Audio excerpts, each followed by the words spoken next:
Good, good. He's, The order. yeah. That's not his fault. No, it's not his first, but it'll be, The point of You his know. really. yeah. Really engaged. Honestly, it's fine. Six. That's good enough. We should- Fine by me. We do extend that courtesy, even Doug, if. Ms. Josh.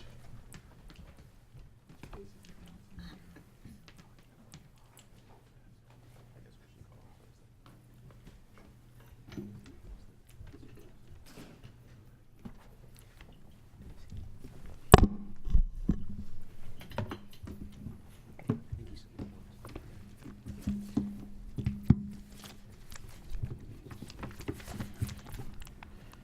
Whenever we're ready. Thank you, Mr. Chairman. Good morning. The Board of Liquor License Commissioners for Baltimore City proceedings will begin. The board is now in session. If you have any type of electronic device, please place said device on the off or silent mode during proceedings. Mr. Chairman, Commissioners, there being no preliminary matters on the AM docket, we're going to call the first case, case number 5 on the AM docket. Joseph Bruzikowski Management, Inc., trading as Patapsco Flea Market, 3301 Annapolis Road. This is a Class B beer, wine, and liquor arena license, an application to add off-sale privilege of beer, wine, and liquor from a location within the licensed premises not to exceed 2,000 square feet under the provisions of Alcoholic Beverages Article 12-1001 D3, small I, small IV. Parties come forward, raise your right hand. Well, we have a preliminary matter in this case. What did you ask? No, I'm sorry. Is that the one we wanted to call first? Is this, Yes. Is this one you guys think of? Okay. that's what I'm Okay. told. Okay. All right, which one are we? Okay, okay. So this matter was previously called several weeks ago. There were individuals who were raised a legal issue with respect to whether or not the board was authorized to go forward on the merits of the matter. I had requested that they submit legal memoranda. The board has received the memoranda, has studied the memoranda, and is ready to move forward with that. So just briefly before we move further, if the council want to add anything to what they have written to the board, I'll take a few moments and hear from you. So, I'm Did sorry, you- we're hearing the case as a preliminary matter. I well, apologize. well, we've got to get past the preliminary matter in order to get to the merits, don't we? Wasn't that your objection? Yes, absolutely. So logically, Sure, I got to get over that hurdle. absolutely. Okay. Abraham Hurd on behalf of, I apologize, Lakeland Community Association and Pamela Oliver. There are 3 preliminary arguments that we have that concern this property before the board can hear the matter on the merits from our point of view. Those consist of primarily, I guess instead of as basically as possible, that there is a zoning issue, there is a constitutional issue on the law itself. That's and right. there And is- as I just indicated, we're familiar with all that. So if there's anything else, let us know. Sure. The other thing I would add to the preliminary arguments that the board has already read and reviewed is to point out, based on a couple of the arguments that we have seen in the reply, is that Rule 12-1407 from the Maryland Alcoholic Beverages Act is a rule that has that covers zoning. Rule or statute? What are we talking? Statute, I Okay. apologize. Okay. It specifically carves out and indicates zoning requirements being a preliminary matter before the board can hear applications. 1407 also indicates a carve-out for rule law statute. 12-1603, which is the issuance of the BD7 licenses in the Charles Village area. And that specifically indicates that in that instance, that they're required to have zoning, but not before the board hears the matter. So in that instance, as an example, the board is allowed to proceed with an application before the zoning is pre-approved. In this case, again, we believe zoning is not approved. But one of the arguments that was made is that zoning isn't required because statutorily it's not required because it's specifically addressing this location. There's no carve-out in this rule for a 3300 block of Annapolis Road. So we would indicate that there would have to be, and there isn't. So zoning is a prerequisite to the application. Okay. Anything further? Beyond the previously mentioned You submit on your memoranda? Correct. Okay. Counsel, you have anything to add? Good morning, Your Honor. Stephen Greenwald for Management Inc. and Joseph Berhowski. The only thing I would add, just in addressing Mr. Hurdle's argument, is that we have a use and occupancy permit. And generally speaking, in order to get a use and occupancy permit, there's certain inspections, there's certain requirements that you have to go through in order to get that. You have to have a building inspection, you have to have fire inspection, and zoning has to, in theory, approve it. And the reality is, pursuant to 202 of the board rules, that zoning is verified. It is verified on the application, and it is proved, because the evidence is we have a use and occupancy permit. And I'd be happy to address that if I may, just You may. for a moment. One thing that was never addressed in the reply memoranda is the requirement that zoning demands in a C3 for a packaged goods, which this is, off-premises sales, a city ordinance. They have the use and occupancy. They say, we have it. They don't have a city ordinance, which is the requirement, which means there was a mistake, and they're just trying to move past it as quickly as possible without addressing the underlying issue, which is by code, by zoning requirement, and the liquor board enforcing that requirement for pre-approved zoning. But that wasn't briefed.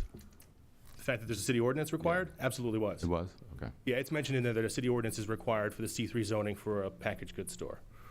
And there's no mention, despite all this back and forth and kind of running circles around it, if they ever got an ordinance. And they didn't.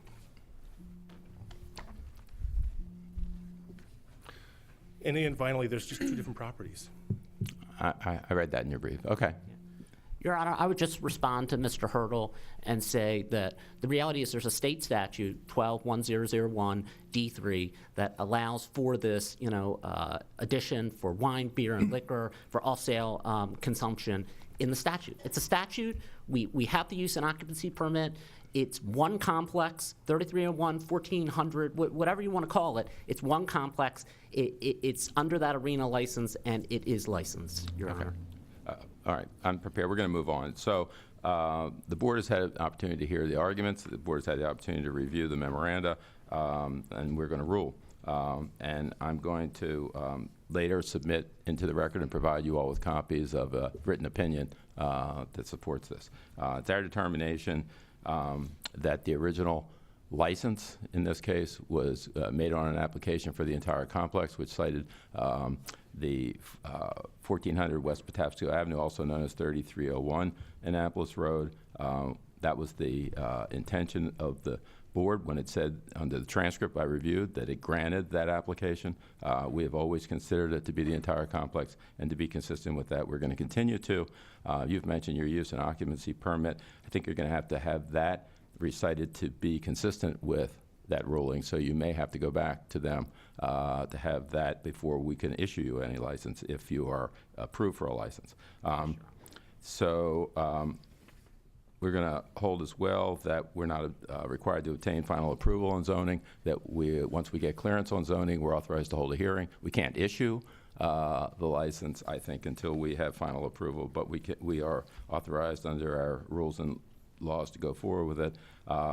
And I don't find that there are constitutional prohibitions. I think this is not a special law under our reading of the cases, and we think that the legislature had the police powers under its authority to legislate within the field of alcoholic beverages, and that if there were objections as to the public policy and other things, those were to be made in the forum in Annapolis, not to be made before us. Once the legislature passed the statute, we're authorized to go forward with the hearing. So I'm going to reject the protesters' views of this, and as I said, I will provide you with the written opinion and make it part of the record in the case. So let's go to the merits. We can start now, or we're going to go in order later. I'm sorry. We can do it now. Thank you, Your Honor. So, We have to swear everybody. Anybody who's going to testify. Raise your right hands, please. Do you swear or affirm the testimony that you're about to give in this hearing will be the truth, the whole truth, and nothing but the truth? Yes. thank you, Your Honor. So we're here on your application to add off-sale privilege of beer, wine, and liquor. Thank you, Your Honor. Mr. Berhowski is somebody who he's been a member of the community in Cherry Hill, Westport, Lakeland for about 30 years now. His establishment's been there. He's had an arena license since 2014. He's somebody who does so many charitable things for the community. He holds coat drives. He holds back to school fairs. He has senior symposiums over in his at his establishment. When folks need something, when any of the community organizations need, they have fundraisers. They have fundraisers. Joe is right there. I mean, Joe is somebody who has been there for many years, for many members of the community. He's always been in good standing. He's never had any violations in regard to his arena license, never been cited. He's well aware of what the rules and that this board's rules are for having a packaged goods store. And he's somebody who he's somebody who's just a good person, and he's somebody who he's there for everybody. So I think, in regard to the application, I think that Mr. Brahowski is warranted, that this board approve his application to add wine, beer, and liquor for off-sale consumption. Okay, and the record reflects that there's a letter of support Yes. from Ms. Allen, the president of the Westport Neighborhood Association, and also from Lakewood Communities Association Partnership, which this was already in the record, I believe, when you were here previously. Yes, it was, Your Honor. So do you have anything further? No, Your Honor. Counsel? Yes. Can I call, I'm sorry, how do you pronounce your last name? Sorry. Brahowski. Mr. Brahowski. What is your experience in packaged goods sales? My experience in packaging. Sir, you have to come up to the microphone. I think there might be a health issue. Are you unable to do that? We can bring the mic over to you, I think. Can you if you'd like. move the mic to someone? If I could just lean a bit. That's fine.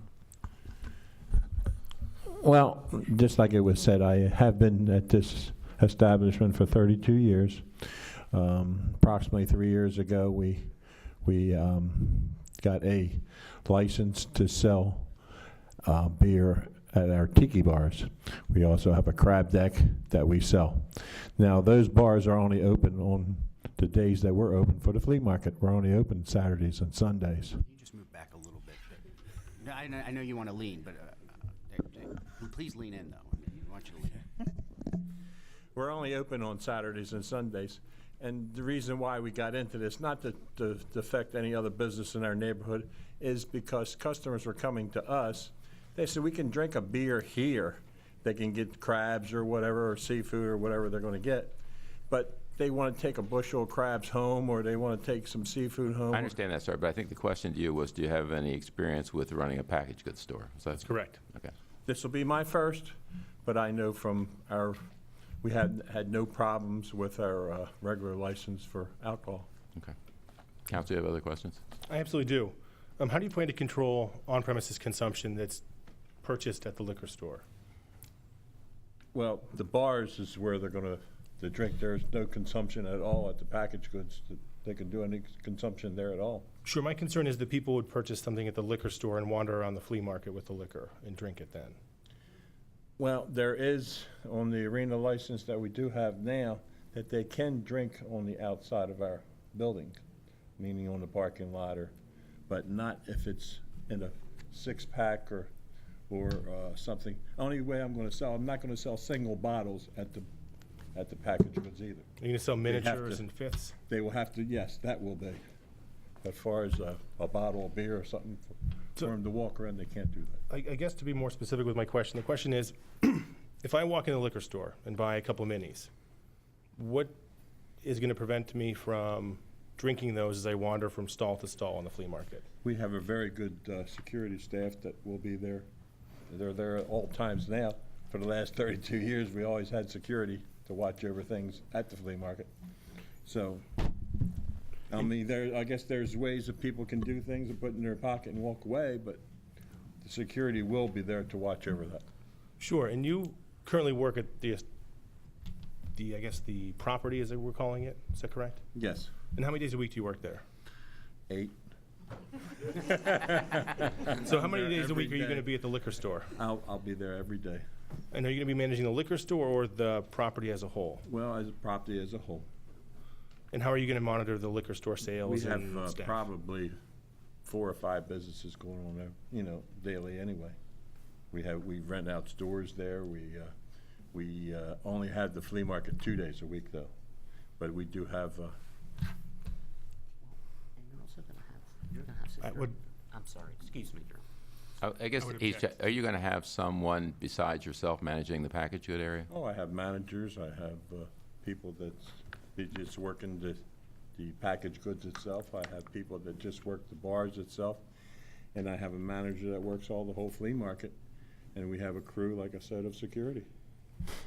And with regards to the arena, so this is a license that's in addition to the arena license. How often is the arena area open? The arena area open is for consumption of alcohol? Only for the parties. So how many days a week would that be? Well, it depends on how many parties that we get. We may have one party a week, we may have none, so some weeks, and there's some we might have for 3 or 4. It's just the way they're booked that they come in. And this liquor store is going to be open 7 days a week, is that correct? The liquor store will be open 7 days. Okay. You know, our liquor store there, you know, the only reason why I got into this thing too is because our customers themselves, they said they would like to take something home. With the license that we have now, they can't do that. And they can't go to Starters, which is closer to the arena than the actual flea Well, market is. actually, if you come to our, have you ever been to our flea I market? have. I've been there multiple times, in You fact, know, absolutely. there's things that you could think of that it's there. It's so many, we have vendors, we probably have, at one time, we had almost 1,000 vendors in there. We probably, right now, we have about 500 vendors in there now. And there's all different things that people, they don't even call us a flea market anymore because they call us a mall. They feel they can get everything they can there.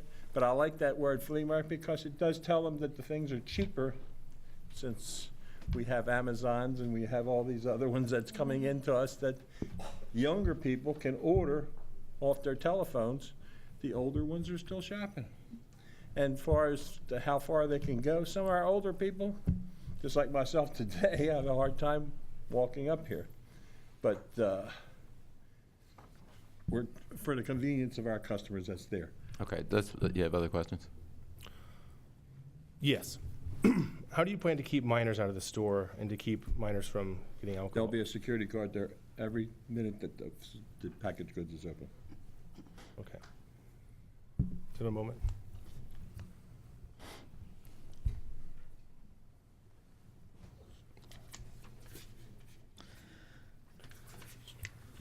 Just to clarify one of the questions I had earlier, in terms of if someone buys something in the store and starts consuming it within the mall, the flea market, at that point, would they be asked to leave, or what would be the policy at that If time? security sees them that they bought it in the packaged goods, and they can see that they're consuming it any place wherever they could be seen, then they will be stopped. Now, if they buy a beer or they buy a mixed drink or whatever at the tiki bars, they can take that drink and walk around the flea market. That license calls for that. Okay. I have no further questions at this time. Okay. Did you have any questions for the witness? Your Honor, can I just ask my client one question? Yes, one. Mr. Joe, let me ask you a question. This packaged goods store, are you going to have somebody dedicated to running this packaged goods store, a manager, Absolutely. and somebody who's well-schooled in running the packaged goods store, who knows all about alcohol awareness? We're on question 2 now. I'm sorry. I'm sorry, Your Honor. Last one. Who knows about alcohol awareness? Who knows what to look for in terms of, the illegal, illicit, purchase by minors or attempted purchase by minors of alcohol? We have people waiting just to start up to go to work now that's involved with other packaged goods. Okay. Thank you, Your Honor. Anything further? Commissioners have questions? I just had one. How many people would you say are involved with the security and the sales and the management of the liquor outlet or the liquor enterprise? We have 5 security right now just for the flea market alone. There'll be another one dedicated just to the packaged goods building Okay. is also connected to our flea market, so there, you don't have to go outside, it's right there at the flea Sure. market. Okay, so 5 + 1. All right, thank you. I had one follow-up question and some pictures to present for our side, and that's probably it, if that's okay. Let's just see if Commissioner Greenfield has something. I have no Okay. questions. Okay, go ahead. Sir, one last question. Do you know if you obtained a city ordinance for the zoning permit? No. No, because we can't really answer that. Excuse me, Oh, you can't answer Oh, for him? sorry. You're supposed to kick him under the Yes. table, not whisper in his ear. Excuse me, my apologies, Commissioner. And I apologize, let me clarify the question. Is it that you don't know that you got a city ordinance, or you didn't get a city ordinance? I guess I didn't get a city ordinance then. Okay, anything further? We do have some pictures to present, and we would have perhaps some questions after that for our side, but I think this probably is the last thing we have. And I do have multiple copies. Okay. Do you want to make these part of the record? Yes, please, as They'll be exhibits, received. if that's possible. Are these the same or different? They are the same. Okay. Files up here if you want, so you're not holding them, if it makes it easier. Same with you guys. Just to show the board, we have a picture of here, and I can certainly have someone testify to it if you'd like, or I can proffer. This is an aerial photo of the complex property, whatever you want to call it at this time. You can see the Patapsco Flea Market to the right side and the Patapsco Arena across the parking lot there. Starter's Bar, which is the BD7 Tavern, which does sell packaged goods, is located between the two. Blue Cab Express, it's about a block down the road, also a BD7 Tavern. Hollinswood Inn Liquor and Bar, my understanding, is a BD7 Tavern. The Gateway Inn is another tavern. Patapsco Village and Slim's, also on the map, are both liquor stores in 6 days. So there are Don't we numerous- assume the General Assembly knew this? I would when be they s- authorized it? I would say no. I wouldn't assume But that we under any have to. circumstance. I mean, that's the forum in which to make the argument you're making. I keep telling you that. They passed legislation to authorize this. They're the state legislature. And would And nobody went down there and complained? and I'm certainly getting the feeling that the argument is they never make mistakes, but I think we would all agree that that's probably not the case. The place to talk to them about their mistakes is to them, not to me. I don't have any authority to tell the state legislature what to do. I think that the liquor board is tasked with upholding the liquor laws, and one of those And laws they just requires- passed one to authorize this. I don't disagree, but I need to make my argument for the record, of course. You can make the argument, but I keep telling you, why didn't you make it in Annapolis? Seems like that's the right place for it. If I Anyway, was on board at the time, I certainly would have, of course, absolutely. So then you just concede that someone, I don't know who your client is even, but they slept on their rights to object. And so today you're trying to fix that, but it's too late. I think slept on the rights is a strong phrase for maybe not being aware that a change was in the It's process. the same outcome. Who do you, Certainly, but I who think do they're you, different. who do you represent here? I represent Lakeland Community Association and Ms. Oliver. Lakeland Community Association? Lakeland, yeah, and I might have the name wrong. Do you also represent one of the liquor stores that's on this map here that you gave us, this aerial? At this time, no. At this time, no. well, if you Okay. did, I think you'd have a conflict, since you're arguing against this. Anyway, Okay, all right. If I may just say one thing. step up to the mic, please.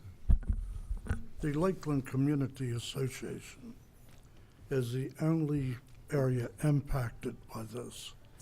And under the liquor board rules, they take into consideration the community, the impact on the licensees in the area, the need for the accommodation.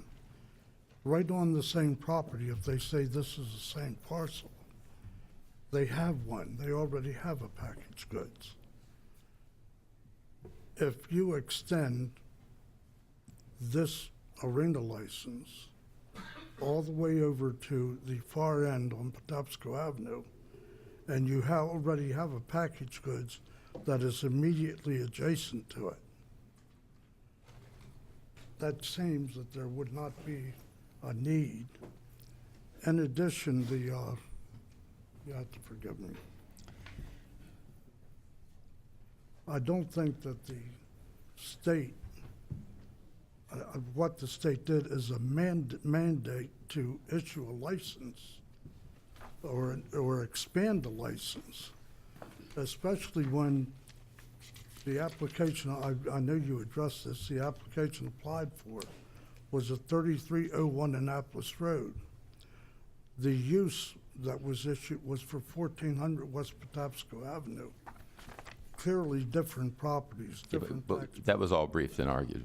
I understand. So we're I've got 5 other cases, that's why I'm asking you not to repeat. Okay, but a mandate to issue a liquor license or expand one still does not relieve the board of its obligations to determine the need, the effect on the other licensees in the area. Okay, I hear you. and the effect on the community. And the only community that is impacted is Lakeland, because in order to get there to the flea market from Cherry Hill, you've got to either come out on Hanover Street, drive down Patapsco Avenue, and up to Annapolis Road, which is more than a mile and a half, or you've got to exit Cherry Hill on Waterview Avenue, go up through Westport, which, by the way, also has 2 liquor stores, make a left and come back down Annapolis Road, which is a mile. Okay, anything further from either side? Just one thing, Your Honor, if I could. I would just add that need is not necessarily measured by how many packaged goods stores are in the area. And I would also add that really there's only 2 packaged goods stores on that map. The rest of those are taverns that incidentally sell packaged goods, Your Honor. Okay. Did you bring something that you wanted to put in evidence? We were just using it to, Oh. he indicated that we could set some of these things. Oh, yeah. Okay, but they're not They're not for this case. Okay, that's fine. All right, so I need her name. I need your name. Ma'am, what's your name? You have to speak into the microphone. We can't hear you. Carrie Campbell Garrett, Can you Yes. spell it for me? Kerrie. Last name Campbell, CampbellGarrett, excuse me, RRETT. Okay, and Councilman, did you have something to add? Yes, if I could, yeah. Would you identify Okay, yourself for the testify now? record? Yes, please. Okay, I'm Councilman Ed Riesinger, represent the 10th District, and Bingo Joe's in Lakeland is part of my district. So, good morning, Chairman and Commissioners. It is kind of awkward that I'm standing here on the opposite side of Pamela from Lakeland. But the reason I support this application is that, number one, to answer the question from the attorney, is that regards to operating a business, Mr. Joe's been there for like over 32 years. And he operated the flea market and the bingo hall. And I think his reputation speaks for itself regards to the letters and some of the other communities around the area that support him because he is a good neighbor, not just to those communities, but also to Lakeland. I think that the issue here, and it's something that may be awkward, is that what we need to talk about is the use, not about how he manages, because he can manage, okay? He has the security. The purpose is there a need? And I don't think he's applying for this application, this license, for a need for Lakeland, Westport, or Cherry Hill. He's applying for this application because he has a captive audience sometimes, and they'll testify that he could have anywhere from 3,000 to 5,000 customers at the flea market or the bingo hall. And what they're saying to him, like Joe testified, is they're saying, hey, when we're here at the flea market, you know, if we want to get a 6-pack or a bottle of wine, we can just go right there at the flea market. So he has that captive audience. I don't think, you know, you can disagree, but I mean, the community and all, but I think that he's not applying for this application because he sees a need for Lakeland or Westport or Cherry Hill. It's for his business, you know. Okay. Thank you. May I say one more thing? Only if you stepped up to the microphone, because we can't hear you. Although I don't think it's absolutely relevant, there's been question about why my client didn't go down to the Annapolis and protest. This bill was put in 3 days, or amended, 3 days before the end of the legislature, and nobody knew that it was going in, except the people at the legislature. Okay, 3 days. I understand. No time. But you understand that we don't have any authority to tell the legislature what to do either. Of course, and I Okay. understand it's legal to do that. Yeah. Okay. And just one more thing, Ms. Oliver has asked to speak if that's possible. and I'll Okay. introduce Yes, her. ma'am, if you'll step up, state your name, please. Yes, my name is Pamela Oliver. I represent Lakeland Community Association Partnership. Good morning. Good morning.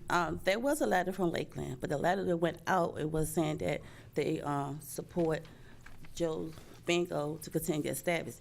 The community was communication about they want an additional liquor store in Patastico.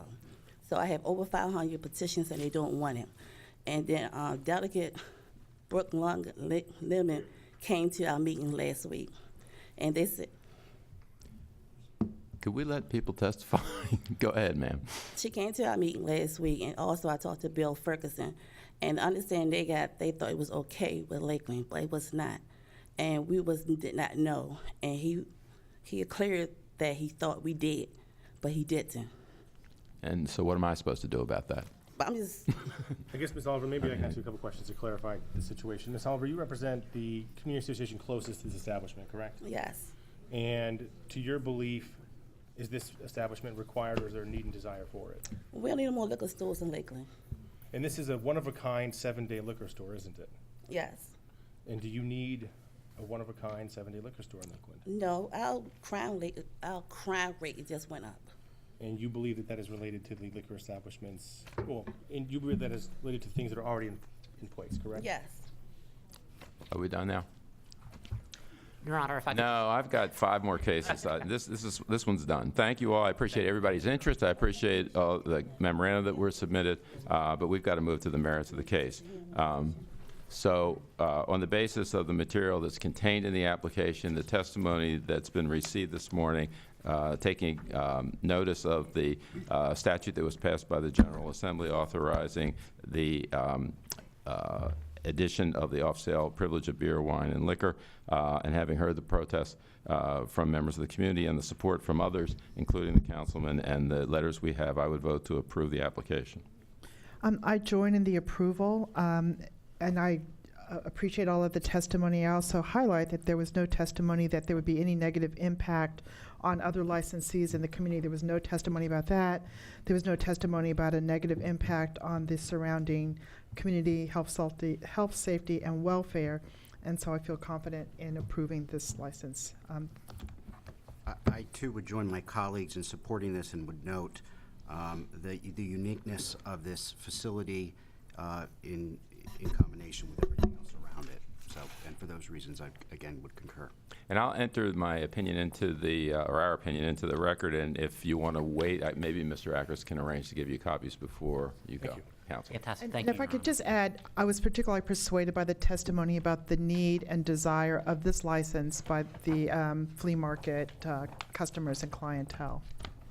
Give this to Ms. Russell. We Yes. did have those petitions that she mentioned. I'm You not can, sure if you want to, Yeah. it's a little late, but it would be, you can put them in the record. Our petition, we have a petition that's. I wondered, I'd asked whether you had anything to put in the record, but I was told no. The hearing's closed. All right. Let's move. Next case. Excuse, Yes.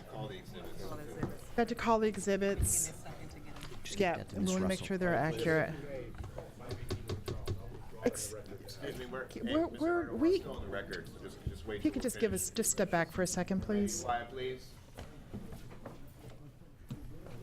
Go ahead. I'm sorry, give me 1 second, Bryce. And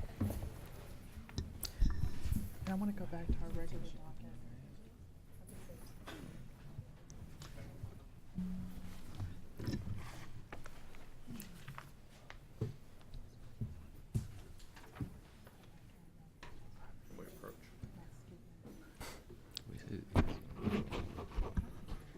I'm ready when you are, Bryson. We'll do it anyway.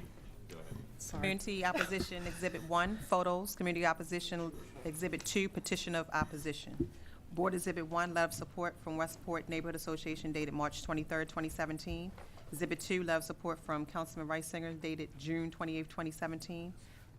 Exhibit 3, petition of support from Lakeland Community Association Partnership dated February 8th, 2017.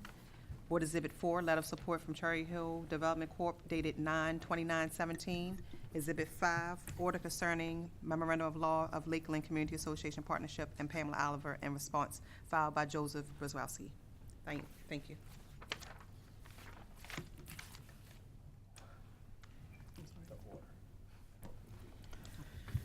So, okay.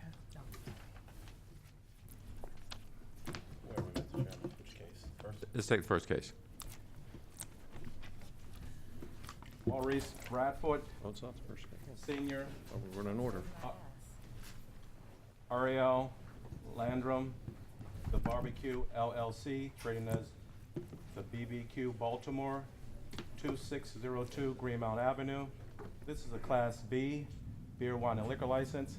An application for a new Class B beer, wine, and liquor restaurant license under the provisions of Alcoholic Beverage Article 12-1603 CII, requiring $200,000 in capital investments, fixtures and facilities, and seating capacity for a minimum of 75 people, requesting outdoor table service and off-premise catering. Please come forward. Is anyone who wishes to testify in this matter, please raise your right hand. Let me swear or affirm the testimony that you're about to give in this hearing will be the truth, the whole truth, and nothing but the truth? Yes. Okay, who's Mr. Bradford? Okay, what do you want to tell us about this? Sir, we, Lean into the mic, will you, please? yes, sir. Good morning, everyone. Good morning. We did a build-out, built a new restaurant up on Greenmount Avenue, and we are selling barbecue restaurant, and we just felt that if we would apply for a beer and wine and liquor license, that it would go well with the barbecue that we're selling. We did the build-out.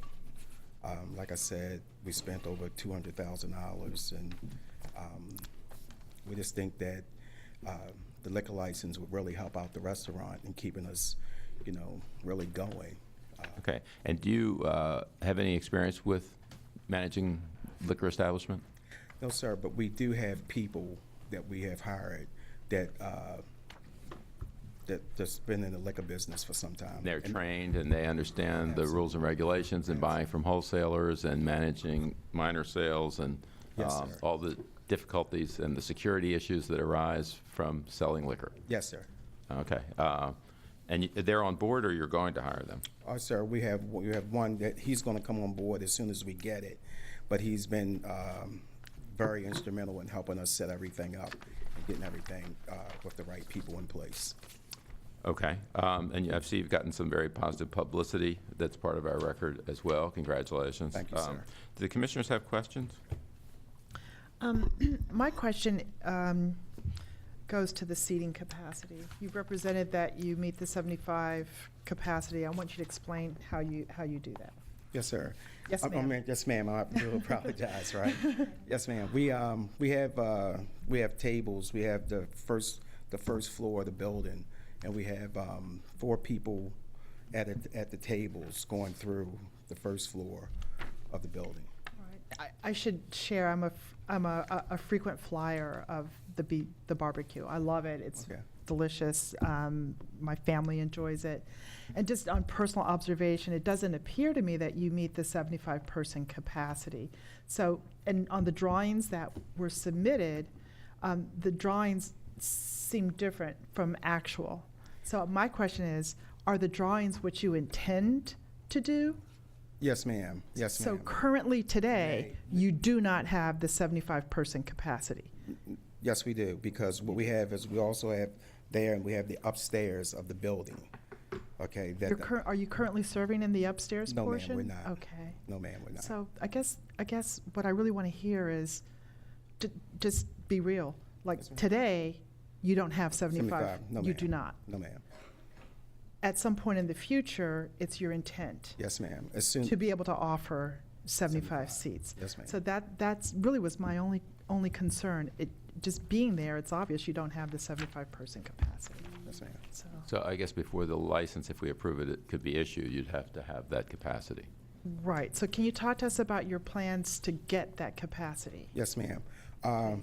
Being a frequent. Oh, I'm a frequent flyer. I wish that at y'all the had those little barbecue, cards. Then that, right there, we have the building that's right it's like a next door. technology or computers It's a lighting or store, something. right? Oh, lighting. Yeah, but it says lighting, but that's us. So the same amount of space that we have there, we also have right there. Mm-hmm. And it's just a thing of just setting the tables up on So, but you'd have to knock down a wall.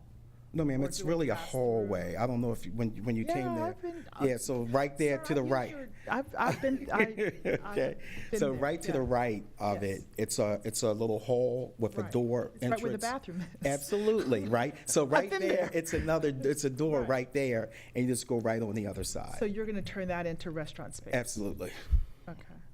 And when are you going to do that? As soon as we get the approval for this, it's just done. It's just, it's just a mere thing of just, it's already, I would say, like set up. We just have to move a couple of things out of the way and we can set the tables.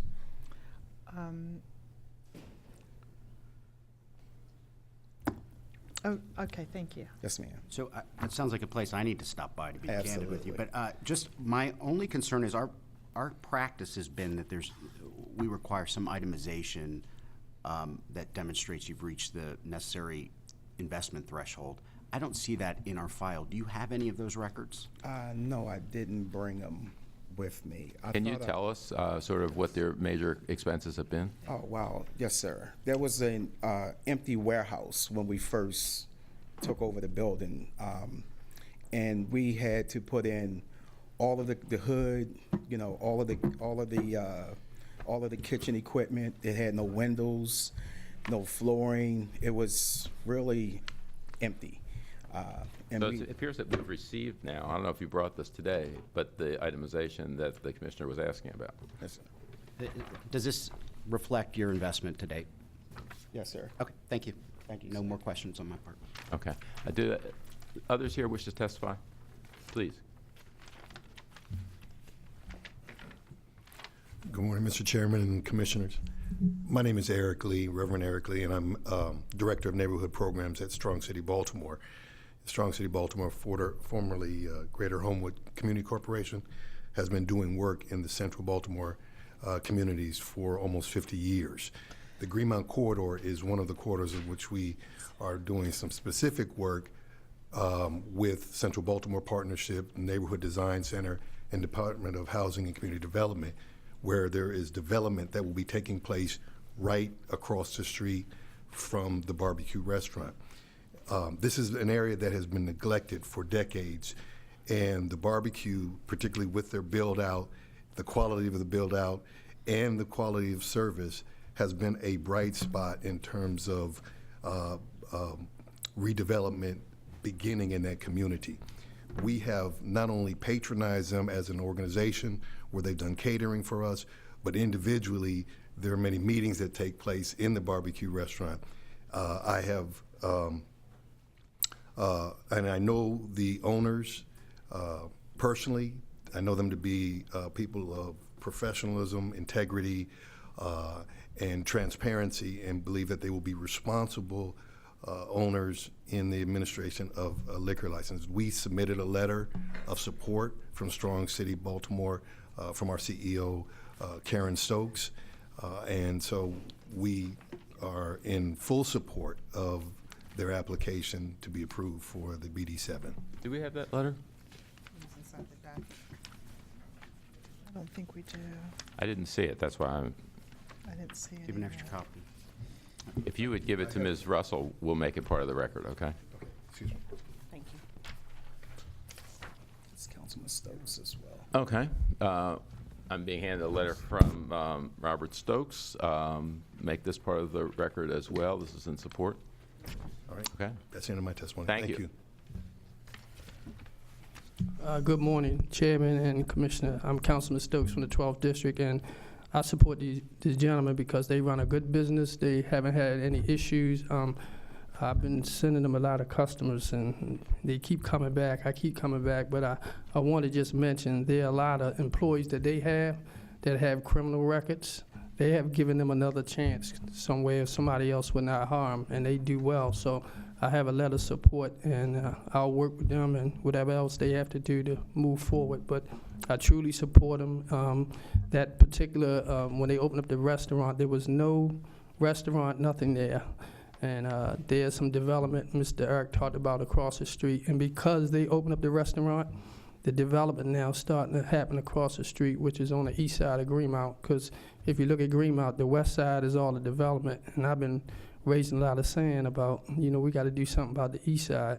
And since they open up, now the developers will start coming in, so across the street will start being developed, which is going to bring in more retail shops and restaurants. So I truly support these gentlemen. Thank you. Appreciate it. And we do have 3 letters from neighbors in support as well. Anything further? Is there anything else on the seating capacity? That's my only question. I've been sworn. Do you swear or affirm the testimony that you're about to give in this hearing will be the truth, the whole truth, and nothing but the truth? I do. Chief Inspector Mark Foster, Baltimore City Liquor Board. Chairman, Commissioner Moore, Commissioner Greenfield. Once you grant approval and before they open, the fire department will confirm the capacity. Okay. So that requirement will be satisfied before. Okay. Okay? All right. Thank you. Good to know. Anything else? Okay. On the basis of the materials contained in the application, the letters of support and other documentation, including the itemization of your investment that we received this morning, the testimony that we've received, I would vote to approve the application. I would defer to Commissioner Greenfield. I would concur, and thank you for your investment. It clearly means a lot to the community. Thank you very much. Best of luck. Right. So I concur, and I do applaud the investment. And I applaud the partnership with Strong City and the City Council. As I said, just from personal observation, I know it to be certainly a good establishment. And if you're able to increase the seating capacity as you've planned and you've outlined, certainly do approve and applaud the application. Thank you very much. Good luck. Thank you. Thank you. I call the exhibits for the record. Board Exhibit 1, 3 emails of support. Ms. Connie Board Ross Exhibit says- 2, letter of support from Strong Baltimore dated August 30th, 2017. Exhibit number 3, letter of support from Councilman Robert Stokes dated 9/28/2017. Thank you.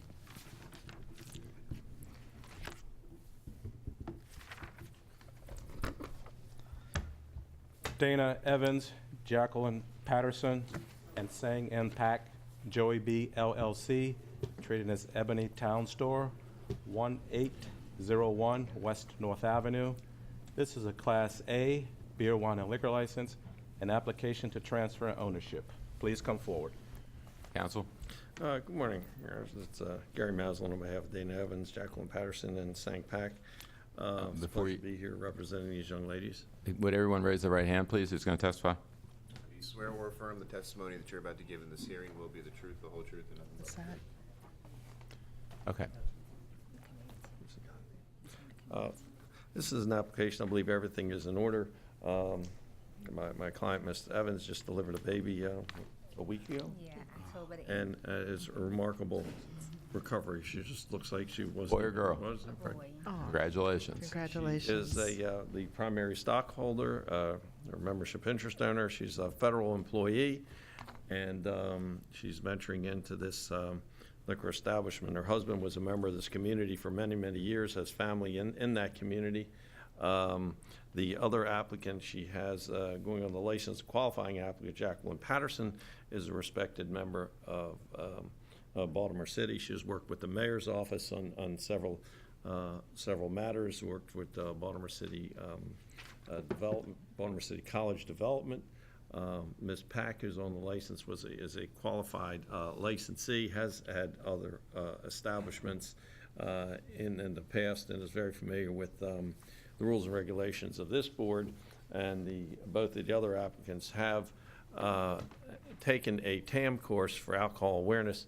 They don't have the extensive experience as Ms. Pack has, but she's going to be assisting them in this operation. This is a small packaged liquor store on the corner right on North Avenue. They have reached out to the community anyway. The community associations are meeting with them. She'll be joining that association and help to develop and promote this corridor. They're most anxious to move forward. I think they're more than qualified, lovely people. Okay. Commissioners have questions? Seems like a big undertaking for you. Do you feel like you're ready to do this? Yes, I am. And you currently live in Columbia, Yes. Maryland? And what is your plan with respect to the day-to-day management of this location? Basically, I plan to run it day to day. Speaking of- I plan to run the establishment day to day. I plan to actually get out into the community and speak more as well. Try to give back to the community, bring in the Sandtown people to basically and hire them to help staff the bar, to basically maybe open and close, things of that nature. When the summertime come up, I want to do like little cookouts outside, give away things. Just basically give back to the community. I want to be able to help out as much as I can with the churches, the crime rate, and et cetera. So have you given up your federal job? No, I have not. Are you going to be working both jobs? I'm going to be leaving, but I haven't left yet. Oh, okay, Yes. I see. All right. You're probably on maternity leave. Okay, understood. Commissioners have other questions? Okay. Anything further? No. All right. On the, One other matter. How many quarter, Mr. Sutton? Just want to introduce the board, Timothy Sutton. He's working with my law firm. As I'm approaching my age of going out to pasture, I'm trying to teach Mr. Sutton the ways of the board, so I just okay, wanted to well, introduce welcome. him. It's good to have you here. Thank you. On the basis of the He's from the community. Did you want to speak? I think this- oh, did you want to say something? Okay, we'll step up to the microphone. Reverend Keith Bailey, President of Fulton Heights Community Association under the umbrella of GMC Greater Mondawmin. I have talked with them and the family and the business, which most of them have agreed with me and talked with me about what they're going to do in the neighborhood and work with the community association. So I do give her the honor that her bringing a business that some of the other ones did not do to work with the community. So thank you. Okay, so you're in support of this, I think. Yes, sir. All right. Thank you, Reverend. On the basis of the materials contained in the application, the exhibits that we've received today concerning their training, and the testimony that we've received and proffers from council, I'd vote to approve the transfer. I vote to approve largely on the strength of the support of the Reverend and the community. This is you're in a location that tends to get a lot of attention, and you got a lot of responsibility in managing this, and I approve it and hope for the best. Thank you. I concur. Just to underscore Commissioner Moore's point, our staff's here to help you and support you, and feel free to reach out to them. It's a new endeavor, new baby. Wish you all the best, but feel free to reach out to the agency staff for guidance if you have any questions or issues. Best of luck. All right, thank you very much. Thank you. Thank you. I call exhibit for the record. Applicant Exhibit 1, alcohol awareness certification. Thank you. Just excuse me for just a second. Why won't this do anything? Close it out, maybe, and then try it again. As they say, it says reboot. Oh, you mean turn the whole thing No, on? no, no, let's check this one. You have a lot of things open, it looks like. It's because I don't know how to close anything. Yeah, that's how you do it. Really? Yeah, you double tap it and then you close it. That's probably why your battery runs, but you probably don't have that issue. Thank you. Hopefully that works. Yes, thank you. We waiting for something? Donald Higdon, Anthony Scardina Jr., and Anthony Scardina III, Higgies LLC, trading as Higgies, 1184 Cleveland Street. This is a Class BD7 beer, wine, and liquor license, an application to transfer ownership. Please come forward. Good morning, Mr. Chairman, members of the board. Peter Previs on behalf of the applicants, Mr. Higdon, Scardina the elder, and Scardina the younger. Can I ask those who are going to testify to raise their right hands, please? Do you swear or affirm the testimony that you're about to give in this hearing will be the truth, the whole truth, and nothing but the truth? Okay. Mr. Previs? Thank you. Mr. Chairman, I would like to begin by calling Mr. Higdon. Mr. Higdon, you've, here, stand right, actually, I'm sorry, we'll switch mics. You're one of the applicants in filing this application to transfer the liquor license at 1184 Cleveland Street, is that correct? Yes, sir. And you've reviewed the application with me, and the information that was placed on there was accurate as of the time it was placed on the application? That is correct. And nothing has changed since you've filed the transfer application No, to the sir. board? Okay. Now, the premises for which you are applying for a liquor license is 1184 Cleveland Street, Yes, sir. formerly Schaefer's? Correct. And you plan to name the establishment Higgy's? That is And correct. that's from Mr. Higdon? Mhm. Okay. And what type of establishment do you intend to operate? We just want to open up a community-friendly neighborhood bar, serving late fare, monitoring the clientele to make it a family-friendly business, and really be held accountable to the community as well as the board.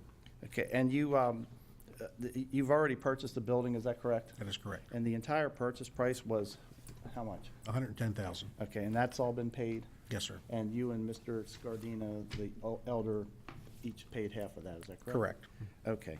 Now, with regard to what was there, it was a neighborhood type of bar? It was an operating neighborhood establishment, and my understanding, it's been in there for well over 30 years. Okay, and do you plan to make any changes or improvements? Was food being sold at the premises under the prior owner?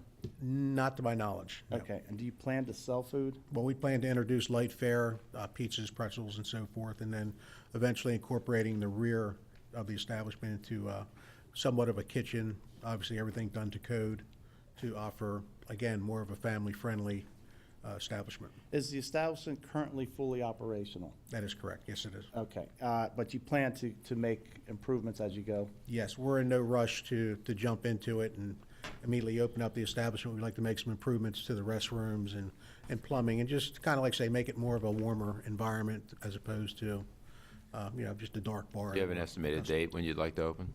Not at this time. We're contemplating the spring of 18. Would have to be within 180 Yeah. days of approval if this is in fact approved. That You would understand that? be well within that Well limit. within that, okay. But you could open. the We could place open is- tomorrow. Yeah, okay. Now, with regard to, who will be in charge? I will be in charge of daily operations. I'm a retired police officer, so I have ample time on my schedule to monitor, oversee, and also spend quite a bit of time in there.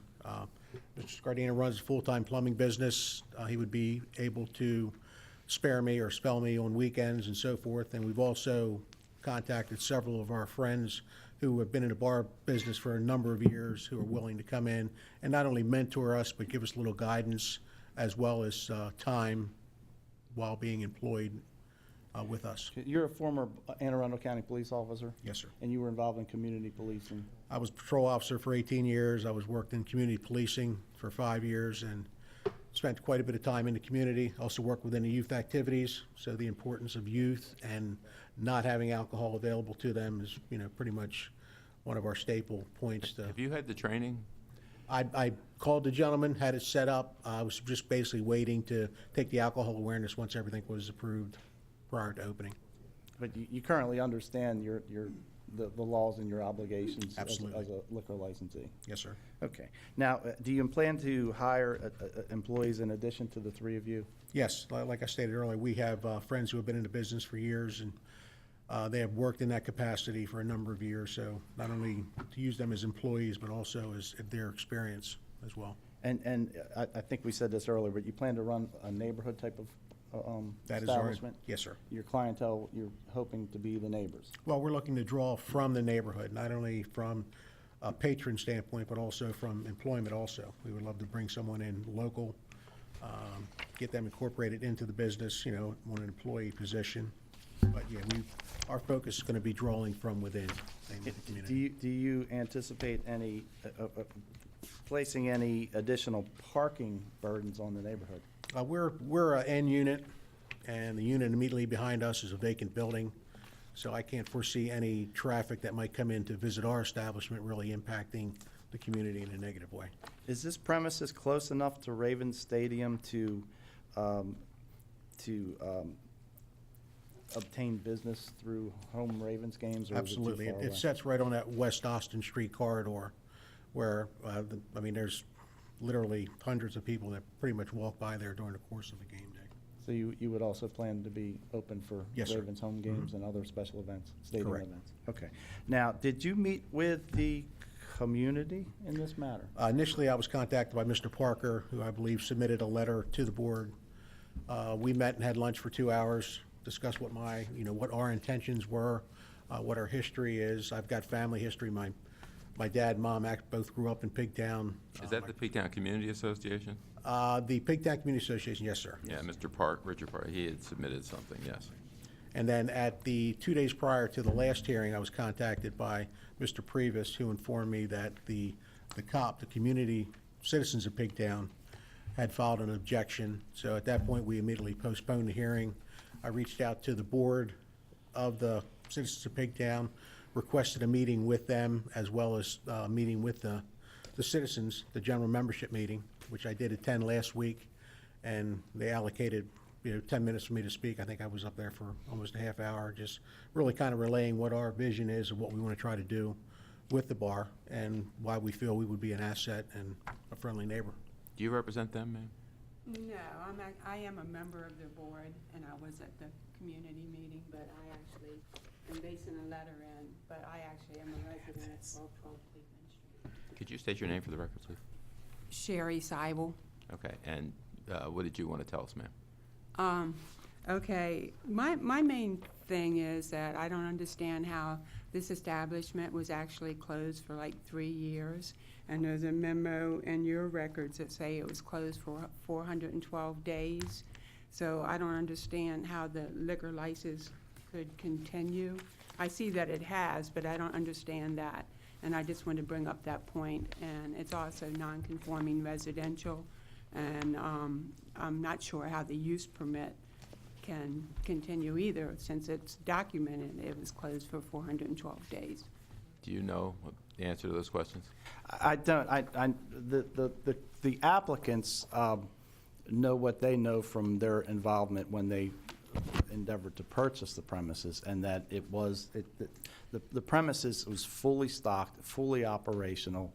The liquor board file appears to indicate that there are inspections, and the place was open and operating. Where did you get the information that they were closed? Well, I live right there. I know they were closed for 3 years, but I looked at your old file, not the new file you have, but the old file, and I copied documents from it. And right here it says 412 days. Have you shown them to Mr. Fosler? Maybe we can get some help from our chief inspector. Chief Inspector Mark Foster, Baltimore City Liquor Board. I discussed this location with the District Inspector Joanne Martin, who provided me with photographs of operation and inspections from August of last year, from November.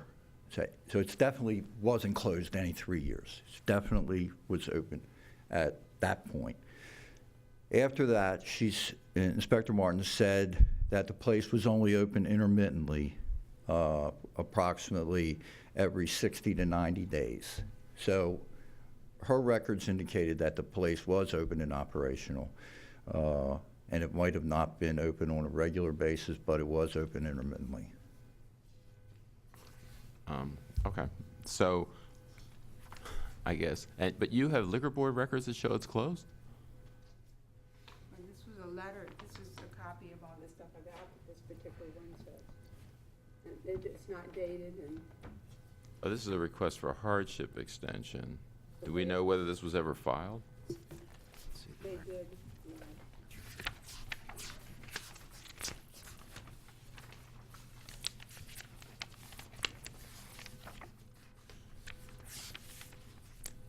Oh, I see. So we got a letter from March of last year from Mr. Page to Joseph Schaffer, saying that follow up on a recent inspection and the business was found closed. And so we need to do routine inspections to verify operations. Was it this that Ms. Martin followed up on? Well, I don't know, what's the date of the letter? March of last year. March of? Last year. 2016? Yes. She definitely did an inspection, and the photographs and everything were from August of 2016. So that was after this letter. And then again in November. Okay. So somebody went there at one point and found it closed, and then we sent other people there. So you're saying it was open intermittently, Intermittently, yes, sir. and you're saying it wasn't? Well, I saw in the records that it was open in January 24th for an inspection, but it was open just for that inspection, and it hasn't been operated since then. Okay. You're talking about last year or this year? Yes, but, and maybe here and there it was open, but, yeah, it's, wasn't evident to the community or people that live right across the street too. Okay. Do the commissioners have questions? What do we know about that January 24, 2017 inspection? Who did that? Was that Ms. Martin? It would have been Ms. Martin. I'm sorry, Commissioner, right off the top of my head, I Okay. don't know. So what I'd like to know is how that inspection happened. Was it a random inspection, or was it an inspection that happened because there was an agreement prior to the inspection to meet and open the doors and let there be an inspection? If I can, without knowing the particulars, generally when licensed establishments are open intermittently like that, and we've gone there several times and we can't find them open, then we schedule an inspection because they're just satisfying the law, whereas they're just opening, for example, once every 90 days to satisfy the law, and then we ask for records like the sales tax records and purchases from licensed wholesalers. Have we done that with We this? have. And what do our records show? But I don't know. Oh, I okay. can't speak about January. Yeah, that doesn't tell us anything. Okay, all right, thank you. I think that's kind of an important, to get that information. It would be helpful because based upon, the last inspection was performed on January 24th, 2017, according to our notes. Indicates it was open and operating, but we have no record following that last inspection date. But the application was filed in? June 6th, which would meet it, right. Right. Are we sitting next week? No, I don't think so. 2 weeks? 2 weeks. Would we be able to get a clear record of inspection history and by that time? Since he's not opening till next spring anyway, can we bring it back in 2 weeks and clarify the issue? Yes, sir. Absolutely, Mr. Chairman. Let's do that, okay? What date is that? November the 2nd? Can you do November 2nd hearing? I believe so. I'm sorry to have to do it, but we have to make sure that the license is still valid. And I just want to clarify, I thought that there was testimony that it's open now. It But is- that is not correct, is it? No, it's fully operational, and as the photographs that It's Inspector it's Martin- operational, but it's not operating. Yeah, since they. Okay, that's all I asked. Okay, I can. Okay, thanks. Okay. All right, well, we're going to attempt, if you'd like to come back, Ms. Seipel, is that it? Yeah. We'll try to have the record clarified for everybody to see what our official documents show, and we'll make a determination at that time, okay? If you'd like to keep those until then, that's fine. Okay. Thank you. We'll see 11 you. o'clock docket? Yes. Thank you very much. Thanks. Thank you.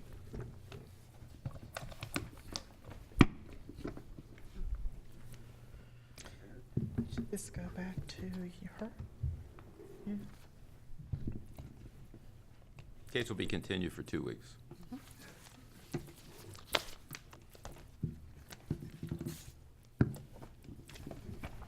Joshua Persine and Scott Farrell, Gay Holdings LLC, trading as Gay, 518 North Charles Street. This is a Class B beer, wine, and liquor license, an application to transfer ownership with continuation of live entertainment, requesting outdoor table service. Please come forward. Counsel. Chairman, if the board will just indulge me for a moment, I just wanted to say hi. One of my friends is watching from a faraway place. Beyond that. Turn around and smile. Which one is it? This one? I think it's right there. I don't know. We'll see. Beyond that, at this time, Abraham Hurdle, on behalf of, I believe it's Gay Holdings, Joshua Persing, and Mr. Farrell, we are withdrawing the application at this time. Okay, so noted. Thank you.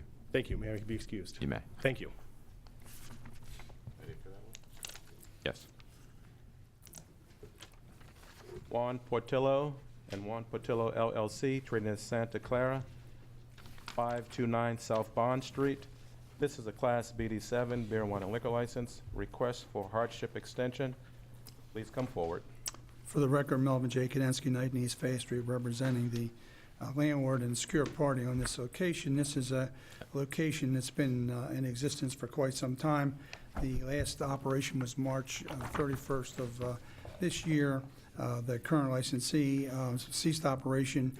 Mr. Oliver is the landlord and also the secured party. The arrangements between the two of them are that eventually, once some monetary issues are cleared up, when we owe some money to Mr. Oliver, then he'll be able to then sell the license. It's right across the street from H&S Bakery. I mean, if you know the area, and he has a couple people that are interested in buying it, but without having the extension, it would cause him hardship of not being able to get the money or be able to lease it as a bar, as it's been for the last 30, 40 years. Okay. Do commissioners have questions? No questions? No questions. Okay. Then on the basis of the letter that was submitted and other materials in the record and the proffers from council, I'd vote to approve the extension. I vote to approve. I concur. Good luck. Is that the morning docket then, Mr. Page? Yes, Mr. Chairman, the board is in recess until 1 p.m. Okay, thank you. Are you going to start at 1, do you think? Probably about a quarter after. Okay.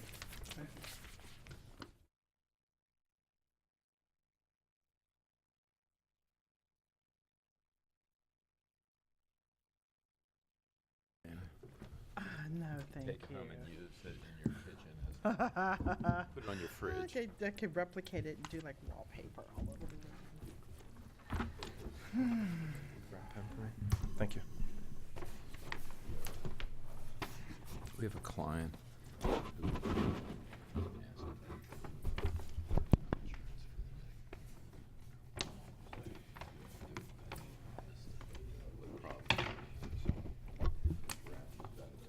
Interesting one, huh? Ready to go? Whenever the chair's. Oh, yes. Tom, ready. Good afternoon. This is the Board of Liquor License Commissioners for Baltimore City's afternoon docket. Today is Thursday, October 19th. This is the violation docket. If you have a cellular device, we'd ask that you please silence it or put it on vibrate now. When your case is called, please step up to the podium, state your name into the microphone, and if you're going to be giving testimony, please be prepared to be sworn in. May I call the first case? You may. The violations docket, Michael Baldwin and Mehari Mengstab, 542 North Luzerne Incorporated, trading as Club Luzerne at 542 North Luzerne Avenue. It's a Class BD7 beer, wine, and liquor license. It's a violation of Rule 4.20C, small double I. It's Class BD7 licensees, open and operating taverns at all times. For the record, Melvin J. Kadensky, representing the licensees. Good afternoon. Can I ask these gentlemen and these gentlemen to raise their right hands, please? Do you swear or affirm the testimony that you're about to give in this hearing will be the truth, the whole truth, and nothing but the truth? Yes, I do. Admission or denial? I'll do an admission. Okay.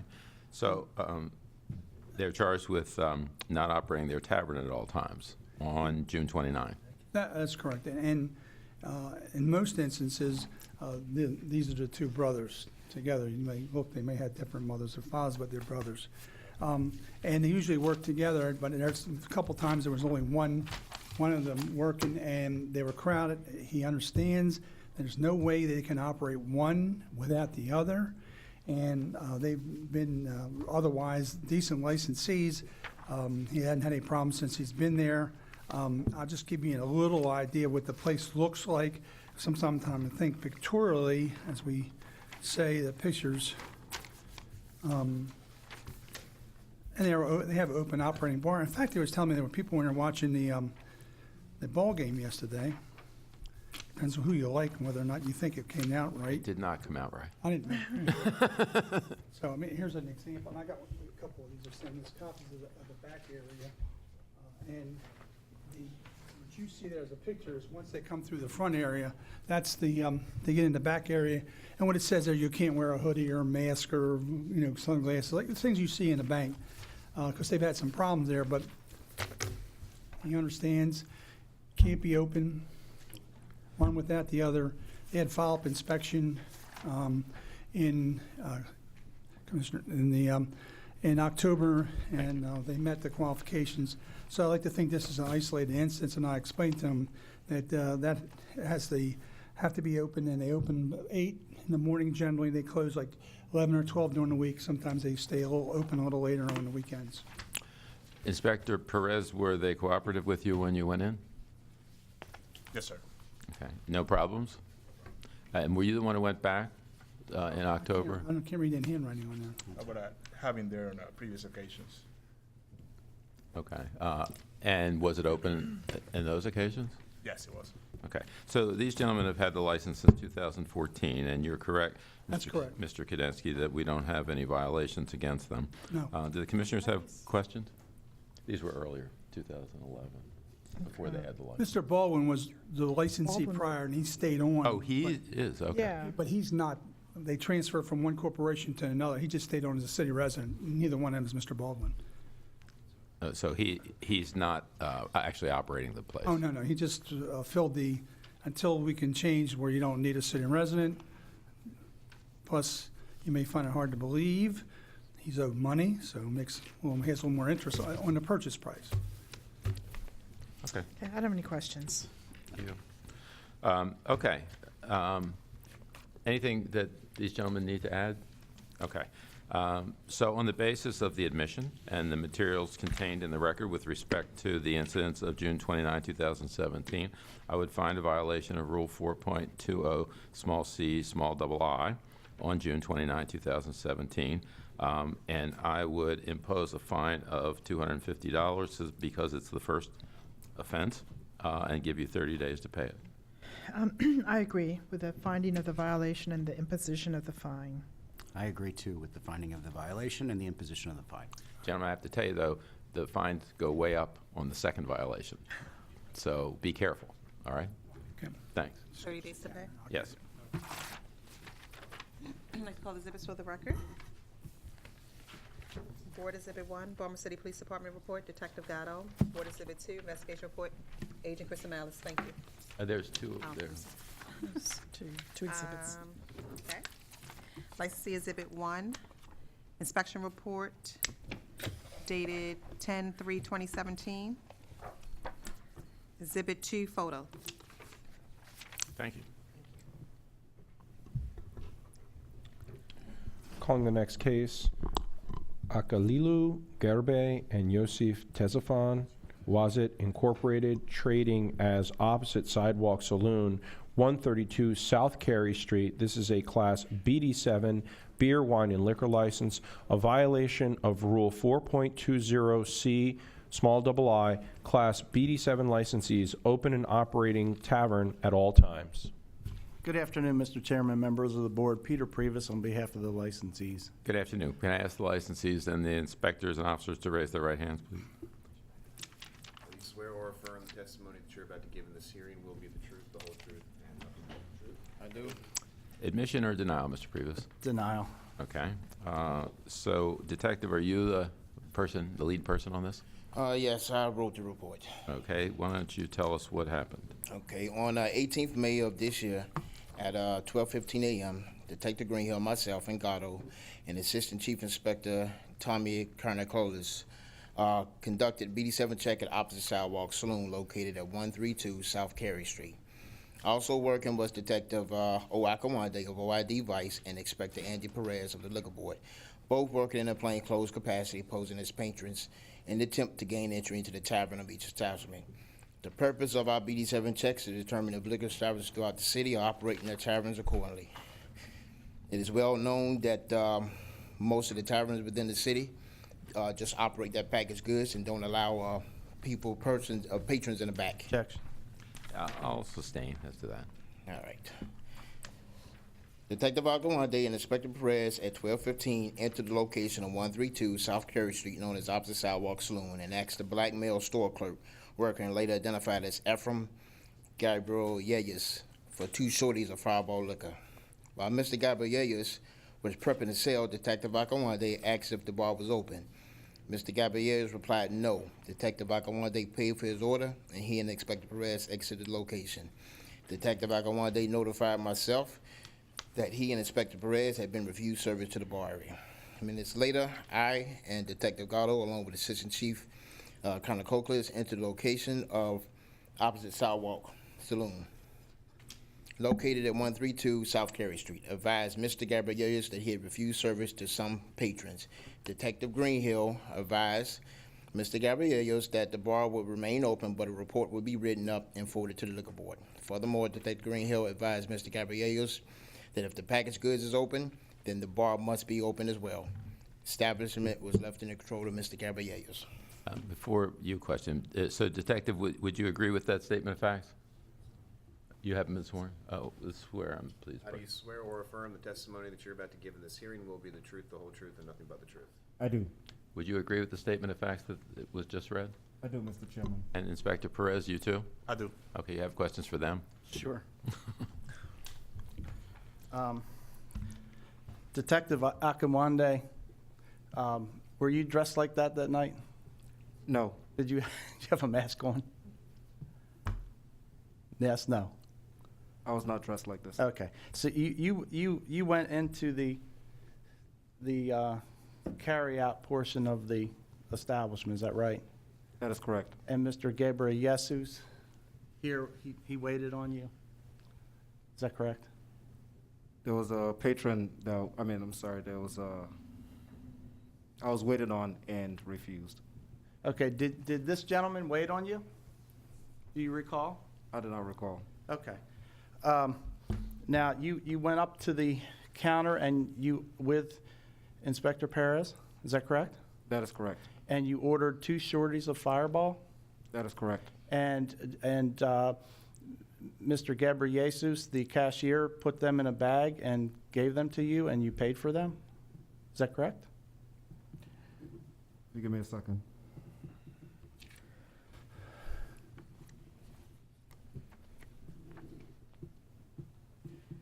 We paid for the 2 shorties of Fireball. Okay, and you got them in a bag to go, right?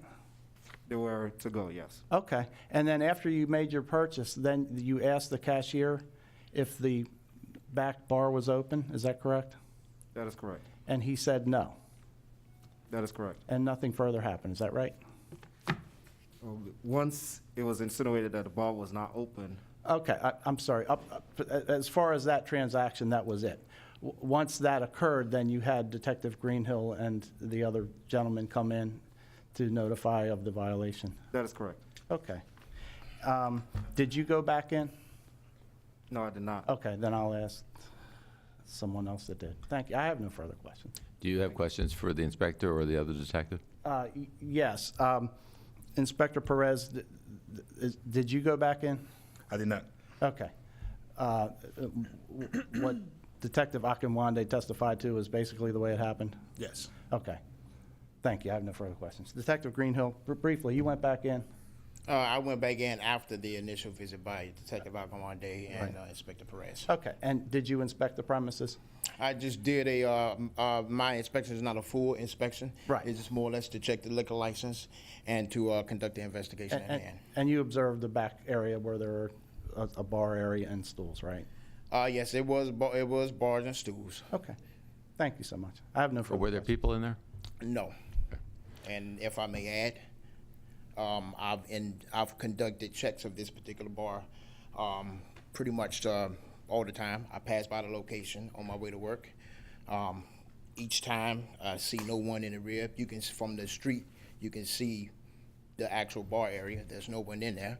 I've done foot patrols in this area numerous times. This bar does get a lot of foot traffic, so but each time there's no persons in the back. Okay, did you want to present testimony? Yes, thank you. Call Mr. Ephraim Gabriel Jesus. Spell his first name. E-F-R-A-I-M, is that right? Yes. Okay. Ghebre. I'm sorry, I thought you said spell it. My apologies. So, sir, if you're going to testify, please speak into the microphone, okay? Mr. Ghebreyesus, you were sworn just now? Yeah. You understand my English, okay? Yes, sir. Okay, you were the cashier, you're not one of the licensees, is that correct? You have to speak Yes. for the record. You are Okay. not, right? What? You are not a licensee, is that correct? Yes.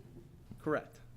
What? Yes meaning correct. Yeah, correct. Okay, these are the two owners and licensees, is Yeah, that right? yeah. You just work there? Yes, I just work. Okay, and on the night of an occasion, you were working there and you were the cashier, is that Yeah. correct? Yes. And you sold the 2 Fireball shorties to Detective Akamwande and Inspector Perez, is that right? Yes. Okay, now, and they took that to go as they testified? Yes. Okay, tell us what happened after they took it to go. Speak into the mic.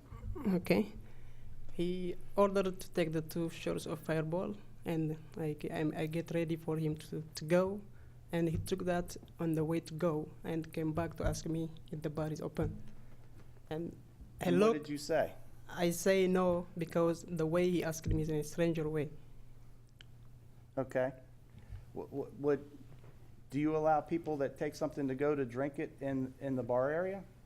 We usually do. They let us to enter in the bar, and they order that they only get it inside the bar, Okay. not outside the area. It would be against your rules to take something to go and bring it back in to drink it, is that right? Not usually. We just order inside the bar, Okay. and they serve inside the bar, not in the outside. Was there anything in this activity that made you uncomfortable or nervous? Yeah, sure. Why? Because it's strange for me, and the way he asked me is not as a usual way that other customers do. Was the bar open? Yes, open. If someone had come in and asked to enter the bar area, would you have served them for on sale? Yeah, we serve them. Okay. So how do your customers ask you? They just ask us to let enter inside the bar and order what they don't. They don't ask you if it's open? Huh? He No, said- they don't ask us. They just come in the front of the door. Would I enter and serve? Do you have regular customers? Yeah, we have, sure. Okay. And they come in and they drink in the bar area? Yeah, they drink inside the bar. How long, I'll ask the licensees, the other questions. I have no questions unless the. Commissioners have any questions so far? If the bar was open, why didn't you just say, yes, it's open? Yeah, because he took already the stuff he wanted to take. And he came back and asked me to enter inside the bar. And the way he asked me is in a stranger way. What was strange about the way he That means asked he you? took the stuff like that and he came back like this. And the bar opened like that. Yeah. The way is not the usual way. All the customers, they ask us, they just to serve inside rather than that way. But he wasn't asking, can I take my shorties into the bar and drink it? He just asked, is the bar open, correct? Yeah, yeah. He only asked me if the bar is open. He don't Okay. ask me to take that.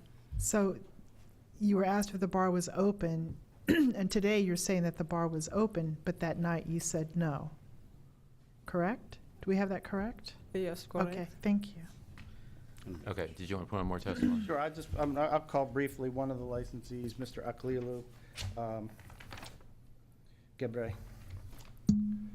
Mr. Gebre, you were sworn? Yep, I swore. Okay. And were you physically present when this transaction occurred? Yep. Can you No, speak at up? that time? Can you come forward and speak Please up, speak please? into the You microphone. talk very softly, so Okay. speak up so Yeah. everybody can hear you. Okay. When the officers and the liquor inspectors came in, you weren't there? No, Okay, you were there that day, I wasn't there. but you didn't happen to be there at that exact time, is that right? Yep, Okay. that's right. Now, when did you purchase this business? On February. February of 2017? 16. Yeah, 17. Okay, and you had no violations prior No, to this? no And violation. you understand that the bar area has to be open? Yes. When the packaged goods area is Yes. open? Yeah, I Okay, understand. is that right? Yep, that's right. Okay, and the packaged goods area and the bar area are open for business? That's open, yeah. Okay. Have you had any unusual occasions that have occurred in your premises since you bought it? Yeah, actually, we got a wealth of many kind of customers. Actually, we got robbed like when we let them in. Those people, some people, You were They- robbed Yep. from people that entered the tavern area? Yeah. Okay, and what happened? Actually, thanks God, nobody got hurt, but they took all the cash. Okay, and would they have a gun or a knife or what? No, he got big knife. Okay, and did the police catch him? Yep. Okay, Yeah. and he's been charged? He's in jail, actually. Okay, good. Yeah. All right, so are you, since that occurred, are you nervous about who comes around? Yeah, when we see like a strange character with customers, yeah.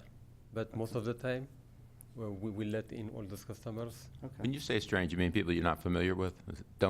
Not regular customers? Is that what you mean? No, even when they the way they act. Oh, if they act, it's strange. The way they act. Some of them they look like they drunk. They bang the glasses. So on that occasion. Okay. But you understand that the tavern area has to be open, is that Yes, right? yep, yes. And you endeavor to comply with that, right? Yes. Okay. But if you're not comfortable with somebody, you don't let them in, is that right? Yeah. Okay. Comfortable, yeah. Thank you. Anything further? No. Anything further here? I have one question. Go ahead. Detective Akawande, is it possible that there was a miscommunication or misunderstanding in the dialogue? I mean, go ahead, please answer. Absolutely not.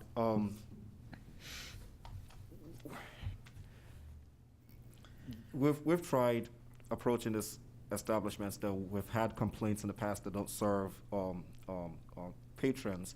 We've tried approaching them in different ways. And in the past, while entering a location like that, I've tried just going to open the door, and it tends to be locked. And the owners complain that, oh, it's strange for me to go and just try the door. So we changed our tactics by just asking to see if the bar is open, because knowing that we're a new face in the area, we still want to know whether they would serve a new person that they're not familiar with. So we always approach politely and ask. So that might have been strange to them, but they didn't let us in, and that was the conclusion of an investigation, that they weren't going to let any patrons in the location.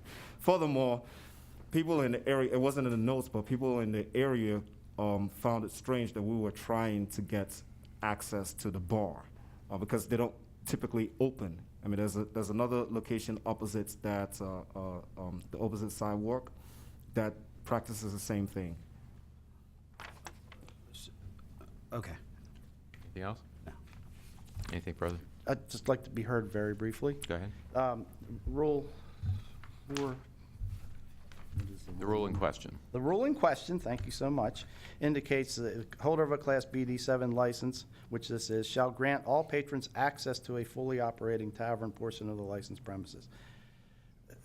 The detective and the inspector testified that they did not request access. They bought something to go, and as they were leaving, asked if it was open. So nobody was denied access. Secondly, the way that they approached this investigation made the cashier, I believe, reasonably unsure about the situation, and I thought he was justified in saying it's not open.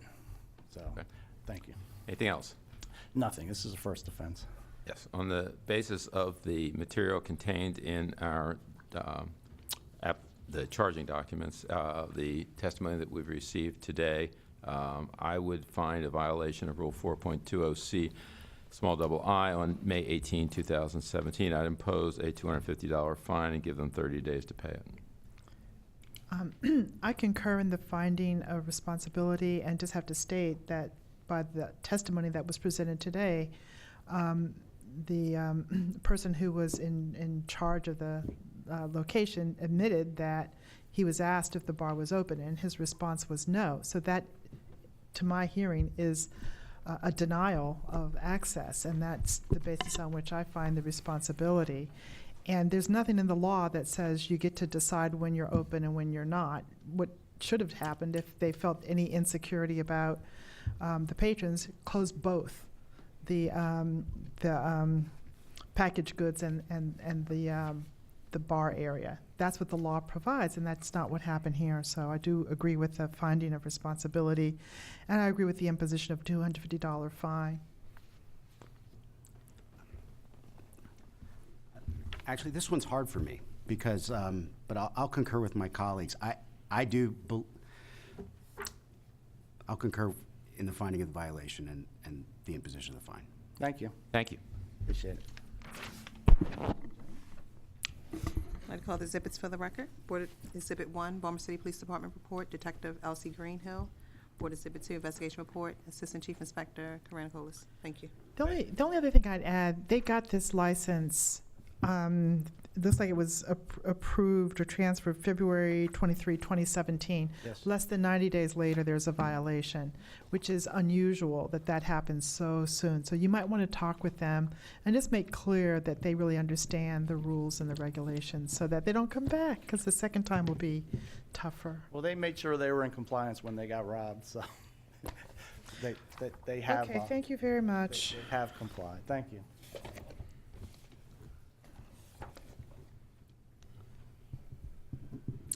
Next case? I'm calling this case out of order. We're going to call Larumba. Tania Ramos, Larumba LLC, trading as Larumba, 1650 through 54 East Pratt Street, Class BD7 beer wine liquor license. It's a violation of Rule 4.08A, Relations with Wholesalers.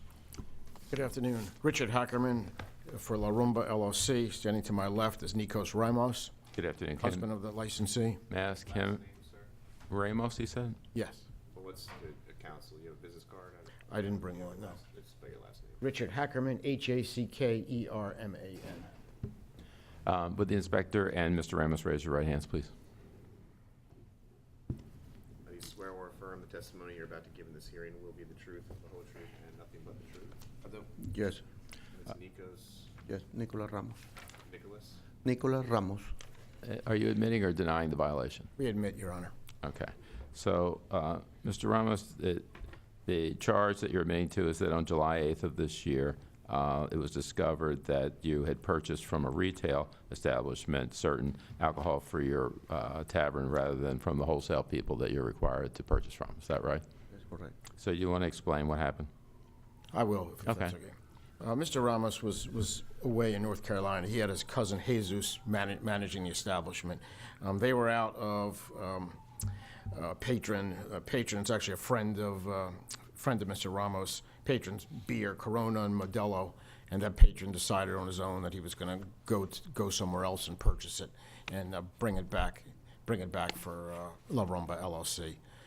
They took it inside, and Mr. Ramos certainly didn't authorize that conduct, but that is what happened. It was done without his knowledge, but certainly the person who was operating the bar and the bartender did acquiesce to that. Okay. Inspector, you have anything to add? No, they admitted and showed me the actual receipt from the liquor store, so they didn't deny. Okay. Any questions? Okay. On the basis of the admission, the material contained in the charging documents, the proffers from counsel, I find a violation of Rule 4.08A on July 8, 2017. This establishment, since Mr. Ramos took it over, has a long and sad history of violations. I would impose a $3,000 fine and suspend his license for 3 days. I would add, Your Honor, as far as I know, it's the first violation of this type. He had a violation in 2016, another one in 2016, another one in 2016, one in 2015, one in 2013, one in 2012, 2010, 2008. I'm aware, but as far as I know, this is the only one of this type. Maybe, but it doesn't mean anything to me. That's a terrible record. I'd give him 30 days to pay the money. I'm going to defer to Commissioner Greenfield. I would concur with the chairman in the finding of the violation and would support the imposition of the fine. This is actually perhaps the worst record I've seen in a year and a half being here. We've seen you here before, Mr. Ramos, and it's like Groundhog's Day. So I would concur with the chairman and might even be willing to go even higher on a suspension, to be perfectly candid. So I agree. I mean, this is the kind of case where it's just like, what are we supposed to do? Because you keep coming back and you found a new way to violate. It's just really amazing. So I agree with the imposition of the $3,000 fine. The last time you were here, you got a 10-day suspension, and I would impose a 14-day suspension on this violation. And something's happening here. And I don't know whether you're actually managing and operating this place. Given the richness of the violations, it suggests that there's really nobody managing this place. But that's something you need to decide how you want to respond and deal with the violations. And maybe it's time to sit down and talk with the liquor board and get some good advice on how to operate this place. But for today, I would agree with the finding of the violation, the imposition of a $3,000 fine, 30 days to pay, but 2-week, 14-day closure is my view. You're sticking with your original. So I'll concur with Commissioner Moore. Okay. It's 2-1, 14-day suspension, $3,000 fine, 30 days to pay. Thank you. Very well. Chairman, when's that? The suspension, immediately. Today? Yes. Yes, sir. Thank you. Very well. Thank you. I'd like to call exhibits for the record. Board Exhibit 1, investigation report, Agent Chris Amalis. Board Exhibit 2, receipt. Thank you.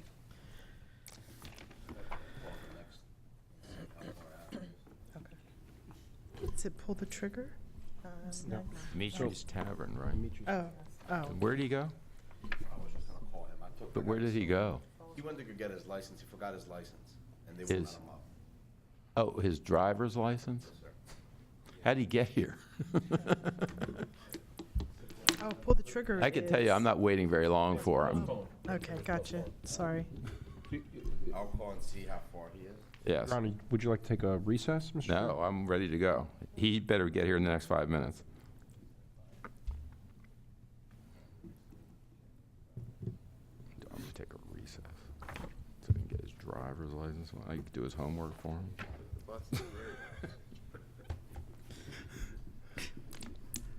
Goofballs think they're.